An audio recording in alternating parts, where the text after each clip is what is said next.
Halo kawan-kawan, aku Teguh Tri. Aku bersama FMR, Front Muda Revolusioner, sebuah organisasi yang memperjuangkan revolusi sosialis. Nah, aku kali ini mau membahas soal surat telegram yang dikeluarkan oleh Polri pada 4 April 2020. Oke, ya. Hmm, Surat telegram Polri ini berisi berbagai macam hal ya tentang bagaimana menindaklanjuti tindak kriminal yang dilakukan selama pandemi COVID-19 ya. Eh, Sekilas secara umum tidak ada yang bermasalah ya, karena yang ditangani adalah tindak kriminal yang cukup meresahkan seperti penanganan hoax yang ada selama saat ini tentang COVID-19, lalu juga penimbunan penimbunan alat-alat kesehatan, lalu juga tindakan kejahatan lain seperti pencurian dan perampokan dan lain-lain. Namun dari semua poin tersebut ada satu penanganan yang sedikit ya yang menimbulkan banyak kontroversi, terutama dari para ahli ya. Poin ini adalah kriminalisasi bagi para pengkritik pemerintah dan pejabat pemerintah. Nah, poin ini menyatakan bahwa semua yang mengkritik pemerintah dan pejabat pemerintah, baik lisan maupun tertulis secara umum, akan dikenai pasal 207 KUHP yang diancam pidana 1 tahun 6 bulan dan denda Rp4.500. Ya, aku tahu dendanya mungkin nggak seberapa banyak ya. Tapi yang bermasalah adalah bagaimana aparat berusaha untuk membungkam opini yang ada dalam masyarakat ya.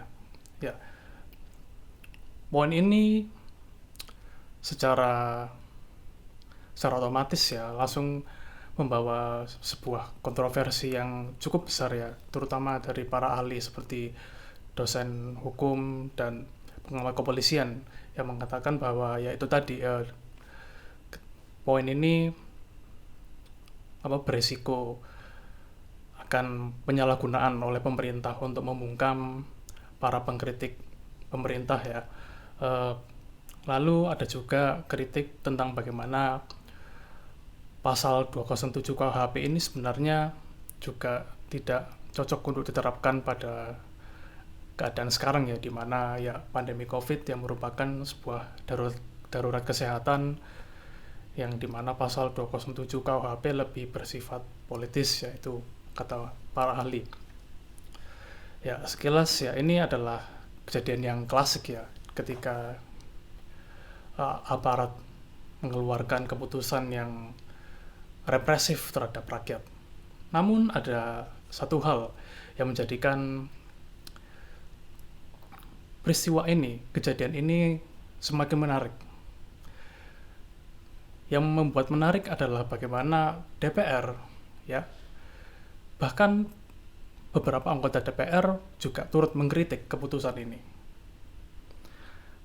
Mereka juga mengatakan hal yang sama ya, bagaimana poin ini melanggar kebebasan berpendapat dan seharusnya kepolisian lebih memprioritaskan menggunakan kebijakan yang bersifat preventif ya, yang dimana kita tahu lah selama ini ya, dimana DPR yang merupakan yang juga merupakan bagian dari kelas penguasa juga, yang bahkan juga sering ya mencekik warga melalui ya contohnya yang akhir-akhir ini ya, Omnibus Law, yang dimana Omnibus Law ini sangat merugikan bagi kelas pekerja ya. Ya. Namun tiba-tiba ada beberapa anggota yang muncul untuk memberikan keringanan ya, atau setidaknya yang membela rakyat dengan berusaha untuk memberikan kita semua keringanan dan kebebasan ya. Ya, dari sini timbullah konflik internal dari kelas penguasa. Ya, meskipun kejadian ini unik, namun kejadian seperti ini bukanlah yang pertama kali terjadi ya. Kita bisa lihat pada krisis 98 di Indonesia ya, pada saat itu ada perpecahan dari jenderal, dari petinggi aparat, di mana beberapa jenderal menolak untuk menembaki para demonstran.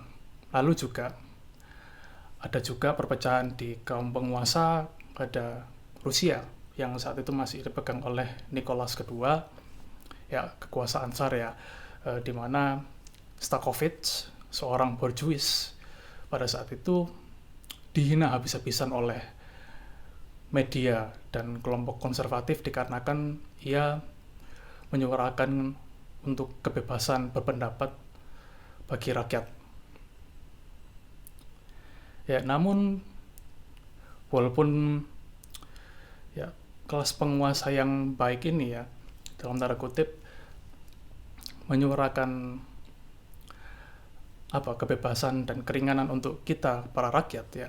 Namun perlu diingat juga bahwa sebenarnya mereka itu nggak serta-merta ya membela kita semua. Justru dengan adanya perpecahan seperti ini, itu bertanda bahwa ada beberapa kelompok pada kelas penguasa yang sadar bahwa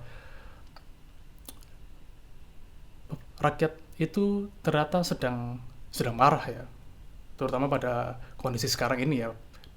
Kita bisa lihat bahwa rakyat saat ini marah ya, banyak yang marah, banyak yang sedih, banyak yang bingung karena karena kestabilan ekonomi mereka terganggu oleh pandemi COVID-19 ini ya. Nah, dari sini pihak dari kelas penguasa yang baik ini, mereka sadar akan ini ya, dan mereka takut akan terjadi revolusi atau pemberontakan dari rakyat. Nah, walaupun juga kelompok kelas penguasa yang lain juga yang tidak membela rakyat ya, juga sadar akan ancaman revolusi ini. Namun yang membedakan dari kelas penguasa yang baik ini adalah kelas penguasa yang baik ini mereka berusaha untuk menunda revolusi dengan cara mereka memberikan hadiah bagi rakyat ya, seperti dengan memberikan kebebasan dengan harapan rakyat hatinya akan luluh ya, sehingga mereka tidak jadi untuk memberontak atau melakukan revolusi. Dan diharapkan dengan itu masyarakat bisa lebih tenang dan lebih ya kembali ke masa dahulu ya, masa normal ya. Ya, apa yang bisa dipelajari dari kejadian ini? Yaitu kejadian seperti ini justru membuka topeng dari pemerintahan ya, di mana demokrasi atau kebebasan itu sebenarnya tuh cuma hanya ada di tangan pemerintah atau kelas penguasa. Ya, dengan ini kita harus selalu selalu kritis, selalu aware, selalu mengawasi semua tindakan pemerintah ya. Kita harus sering baca berita dan membekali kita sendiri dengan ilmu-ilmu ya, ilmu-ilmu teori agar kita bisa tahu maksud dari semua tindakan yang dilakukan oleh pemerintah. Dan hal ini juga menunjukkan bahwa ketika untuk membangun kehidupan yang lebih baik, kita harus mementingkan adanya solidaritas dari kelas pekerja ya, dari rakyat ya. Kita harus mengutamakan untuk saling berorganisasi ya, kita harus kompak, kita harus organized terhadap ya sesama rakyat ini ya.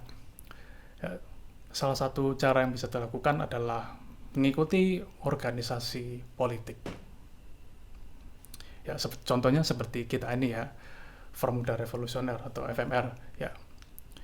Dengan mengikuti organisasi seperti kita, kalian bisa berbagi opini, berbagi pendapat, dan juga berbagi teori-teori politik juga ya dengan semua anggota kelompok. Dan bahkan kita juga pada saat ini ya, terutama kita juga berusaha untuk mengadakan diskusi umum ya.